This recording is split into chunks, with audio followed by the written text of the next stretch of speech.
Professional baseball entertained local sports fans from the earliest 1990s to the latest 2010s. 29 seasons, the first 26, High Desert Mavericks, winning California League championships 4 times, including their first year, 1991, and final season, 2016.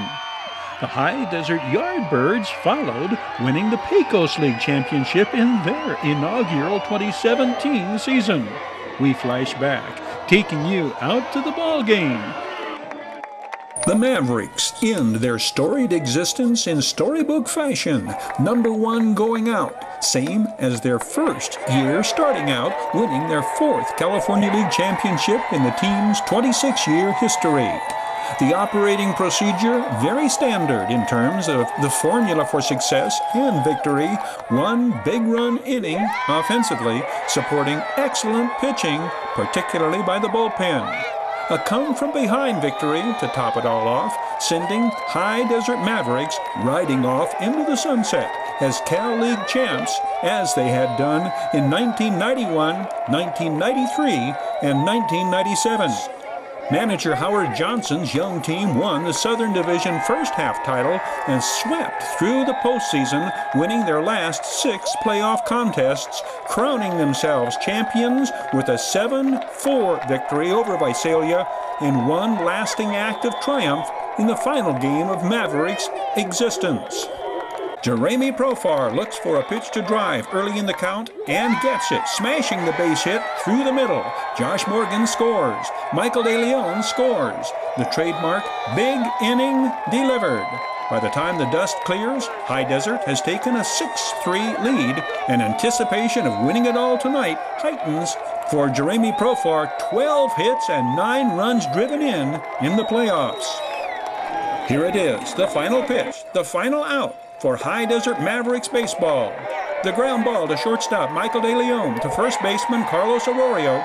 The Mavericks are 2016 champions of the California League. The symmetry of what High Desert accomplished was impossible to miss, as bittersweet as it was. After taking home the title in their inaugural season in 1991, the Mavericks bookend their 26-year stay in High Desert with a 4th and final league championship.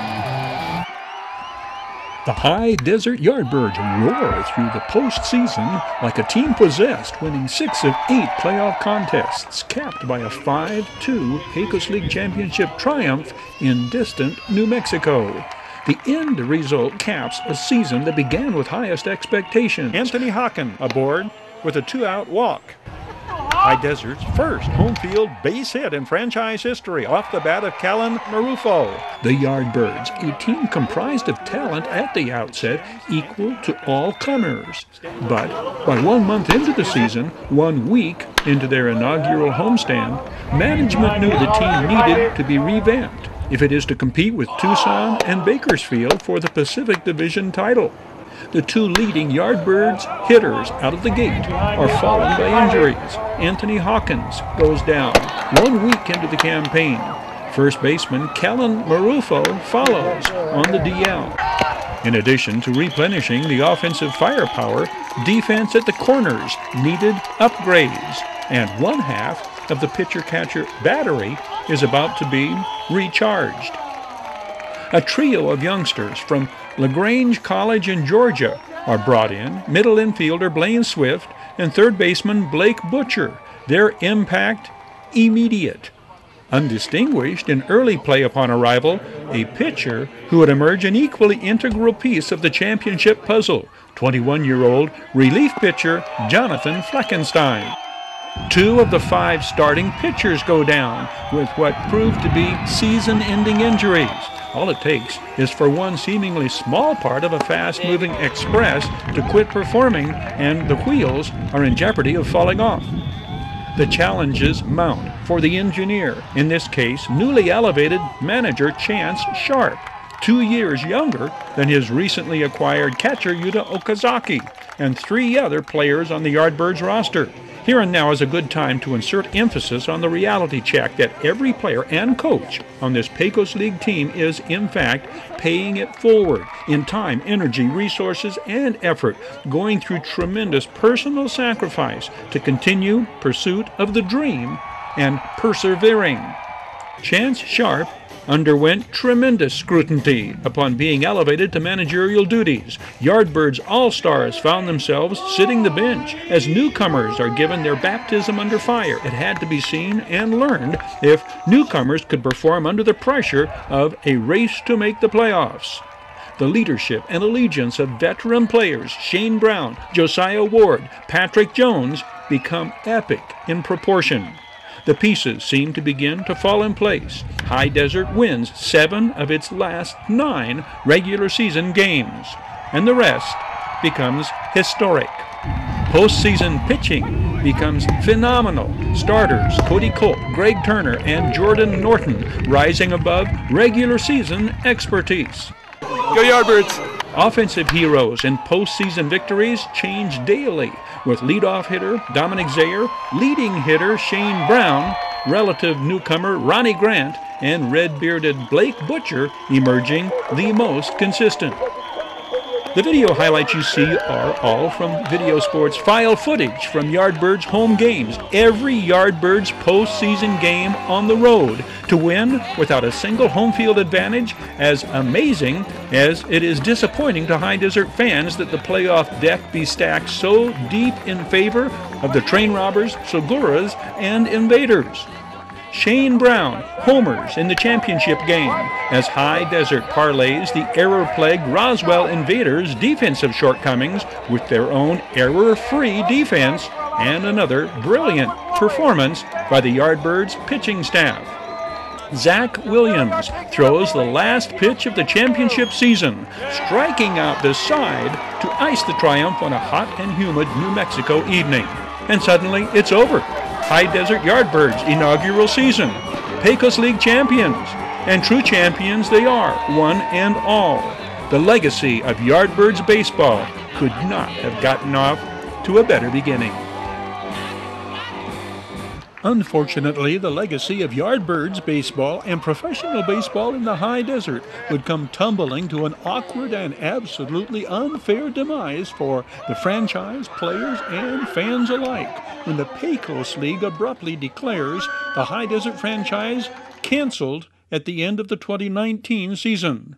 In their final season, the 2019 Yardbirds had a record of 46-18, finished first in the Pacific Division, and broke every record set by former Yardbirds.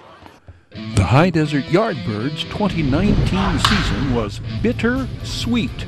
The year began with the promise of a team not only capable of recapturing the Pecos League crown, but a team soon quantified as the best team in the 3-year history of the franchise. By mid-season, High Desert showed they were the class of the league, racking up victories at a pace destined to erase the league record for wins in a season. But that sweetness of success abruptly turns sour with 3 weeks of regular season games remaining. The Pecos League jerks all remaining home games out from under the Yardbirds, rescheduling every single one of those 9 home games, converting the Yardbirds into a travel team, to the dismay of High Desert fans, the players, and their host families.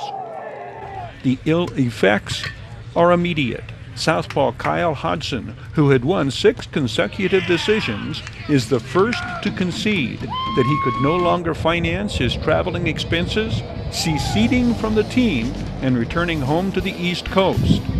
Standout defensive catcher Aiden Brook departs for the same reason, returning home to North Dakota. The lone local Yardbird, Tommy Anderson, the former Oak Hills and Doane College standout, unmasks and magnifies the severity of adding 9 travel day expenses. He too departs. Then the Yardbirds see RBI leader and all-star outfielder Daniel Gardner depart for the independent Northern League Gary South Shore Railcats in Chicago, a team whose players are paid. Soon thereafter, Derek Reddy accepts the offer to play for the Milwaukee Milkmen of the American Association. Within a week of the mandated scheduled change, the Yardbirds lose half a dozen key players who are contributing to the team's unprecedented success. Despite the gutting of the roster, skipper Sean McNeil's troops managed to run away with the Pacific Division pennant. But the constant travel has worn down the Yardbirds' road warriors, and it shows on defense and the toll it takes on the pitching staff. For High Desert to upend the Train Robbers in Game 1 of the playoffs in Bakersfield borders on unbelievable. Colton Draney's complete game shutout is atop the list of season highlights, but also High Desert's last hurrah. So, it's over and done, really done. No more Yardbirds baseball. No, wait till next year. But to skipper Sean McNeil and the cast of outstanding High Desert ball players in 2019, thanks for the ride. We will never forget you.